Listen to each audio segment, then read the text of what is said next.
حق مہر کو متعین کرنے میں اعتدال کو مد نظر رکھنا چاہیے، یعنی خاوند کی جو دلہا شادی کرنے کے لیے آ رہا ہے اس کی معاشی حالت کو ضرور مد نظر رکھنا چاہیے۔ اتنا کم بھی مقرر نہ کیا جائے کہ حق مہر کی کوئی قدر ہی نہ رہے، اور اتنا زیادہ بھی مقرر نہ کیا جائے کہ دوبارہ دینا وہ دشوار ہو جائے اور مرد یہ قرض اپنے سر پہ لیے ہی دنیا سے چلا جائے۔ بلکہ حق مہر کے معاملہ میں اعتدال، میانہ روی وہ ہاتھ سے نہ جانے پائے۔ چنانچہ امیر المؤمنین خلیفہ دوم فاتح ایران و روم سیدنا عمر فاروق رضی اللہ تعالی عنہ مہر کے اندر غلوب کو، کثرت کو ناپسند فرماتے تھے، اور فرمایا کرتے تھے اگر زیادہ مہر مقرر کرنا کوئی شرف اور فخر کی بات ہوتی تو نبی الانبیاء، امام الانبیاء جناب محمد مصطفیٰ صلی اللہ علیہ وآلہ وسلم ضرور اپنی بیٹی اور اپنی ازواج مطہرات کا زیادہ حق مہر مقرر کرتے۔ حالانکہ زیادہ سے زیادہ جو آپ نے حق مہر مقرر کیا ہے وہ 500 درہم، عموماً آپ کے ازواج کا یہی حق مہر ہے۔ حق مہر کے معاملے میں کم از کم کتنی مقدار ہو، اس کو تو شریعت نے مقرر کیا ہے کہ کم از کم حق مہر جو دیا جائے، مقرر کیا جائے، وہ 10 درہم ہے۔ آج کے موجودہ تولوں کے حساب سے 2 تولے 7.5 ماشے،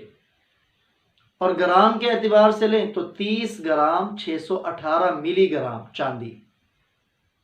یعنی 2 تولے 7.5 ماشے کا آپ بازار سے ریٹ معلوم کر لیں،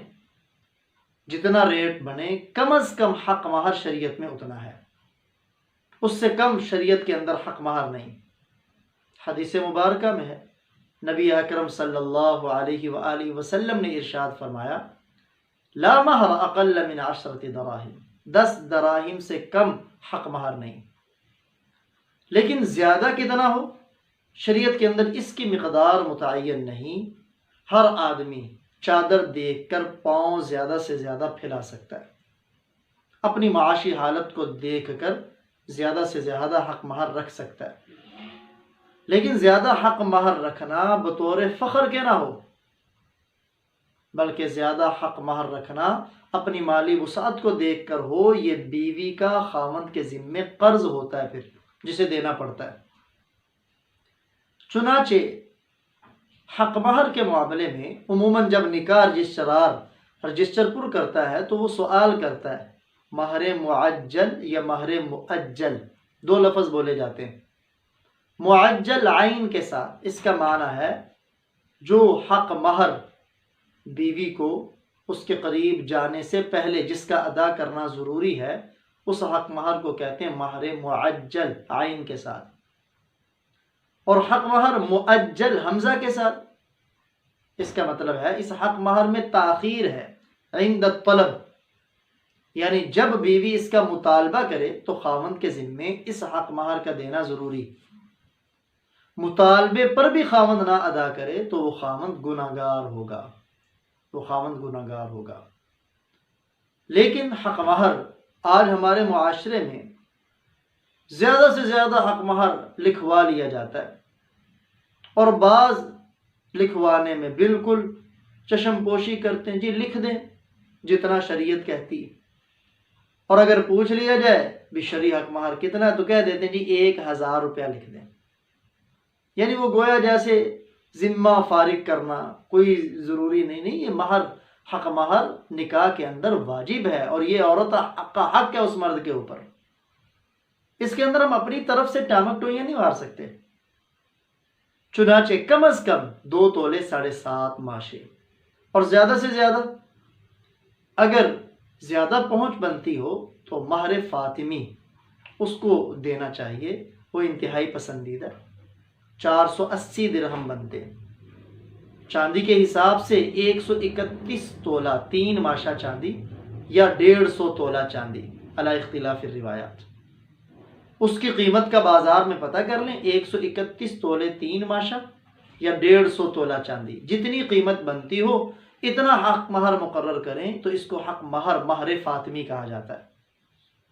نبی اکرم صلی اللہ علیہ وسلم نے اپنی اکثر ازواج مطہرات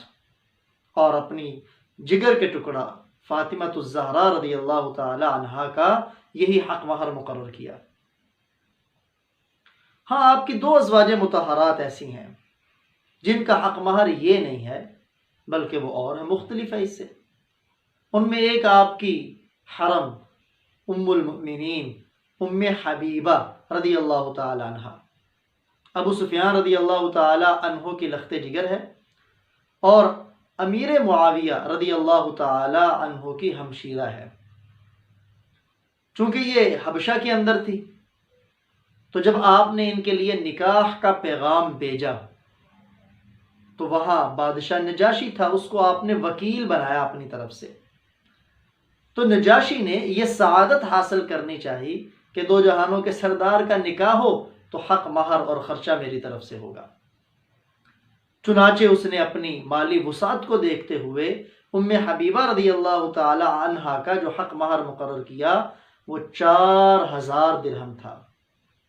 4000 درہم، دیکھیں 500 درہم ہو تو معاملہ جاتا ہے 150 یا 131 تولے پر، تو اگر اس کو ہم 8 سے ضرب دیں تو معاملہ کہاں کا کہاں پہنچ جاتا ہے۔ تو یہ سب سے زیادہ حق مہر تھا آپ کی زوجہ محترمہ ام حبیبہ رضی اللہ تعالی عنہ کا، اور ایک سب سے کم ام المؤمنین امی صفیہ رضی اللہ تعالی عنہ، کیونکہ سفر کے اندر نکاح ہوا، یہ باندی تھی، جنگ کے اندر حاصل ہوئی، ان کو آپ نے آزاد فرمایا اور آزاد کر کے دوبارہ ان سے نکاح کیا۔ جب نکاح کا حق مہر مقرر کرنے لگے تو امی صفیہ رضی اللہ تعالی عنہ نے عرض کیا، یا رسول اللہ، آپ کا آزاد کر دینا ہی میرے لیے بطور حق مہر کے کافی ہے، وگرنہ آپ کا اکثر معاملہ یہ تھا کہ مہر فاطمی یعنی 500 درہم عموماً آپ مقرر کیا کرتے تھے۔ اور ہمارے اکابرین میں شیخ الاسلام سید حسین احمد مدنی رحمہ اللہ تعالی، عظیم بزرگ گزرے، وہ جنہیں اللہ تعالیٰ نے روزہ رسول پہ بیٹھ کر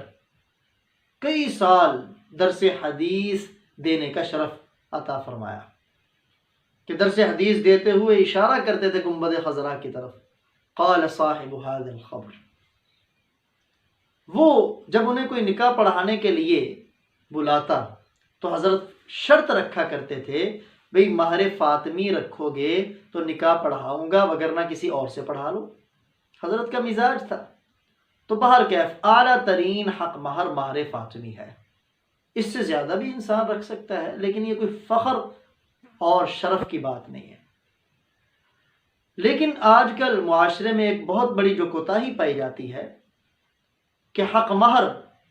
بچی کو دیا نہیں جاتا، زیادہ اس لیے مقرر کیا جاتا ہے کون سا دینا ہے۔ تو میرے معزز محترم دوست، یہ حق مہر عورت کا خاوند کے ذمے میں قرض ہے، دینا ضروری ہے، بغیر دیے چھٹکارا نہیں۔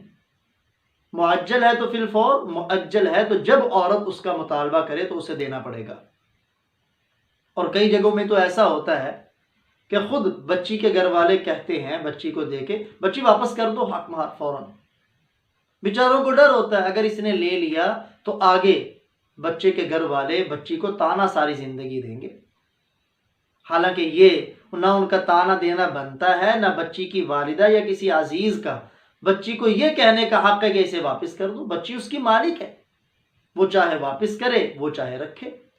اس لیے بچی پر دباؤ ڈال کر پہلے حق مہر زیادہ رکھ لیا جاتا ہے، پھر بچی پر دباؤ ڈالا جاتا ہے کہ معاف کرو۔ دباؤ ڈال کر حق مہر کو معاف کروانا بہت بڑی بے شرمی کی بات ہے۔ ہاں، اگر بچی اپنی مرضی سے، اپنی خوشی سے آپ نے حق مہر دیا، اس نے اپنی خوشی سے آپ کو واپس کر دیا، تو اللہ تعالیٰ قرآن پاک میں فرماتے ہیں فَإِن طِبْنَ لَكُمْ عَنْ شَيْءٍ مِّنْهُ نَفْسًا، اگر اپنی خوشی سے، اپنی مرضی سے وہ تمہیں دے دیں، فَكُلُوهُ هَنِيئًا مَرِيئًا، تو مزے سے، خوشگوار طریقے سے اسے کھاؤ۔ چنانچہ پھر اس مال میں برکت ہوگی۔ چنانچہ حیدر کرار صاحب ذوالفقار علی المرتضیٰ شیر خدا رضی اللہ تعالی عنہ کے بارے میں آتا ہے کہ اگر ان کی کوئی زوجہ محترمہ حق مہر دوبارہ ان کو واپس کرتی تو اس میں اتنی برکت ہے کہ علی المرتضیٰ رضی اللہ تعالی عنہ ان پیسوں کا شہد خریدتے، اس شہد کو پانی میں ملاتے، پھر وہ پانی بیماروں کو پلاتے تھے جس سے ان کو شفا ملتی تھی۔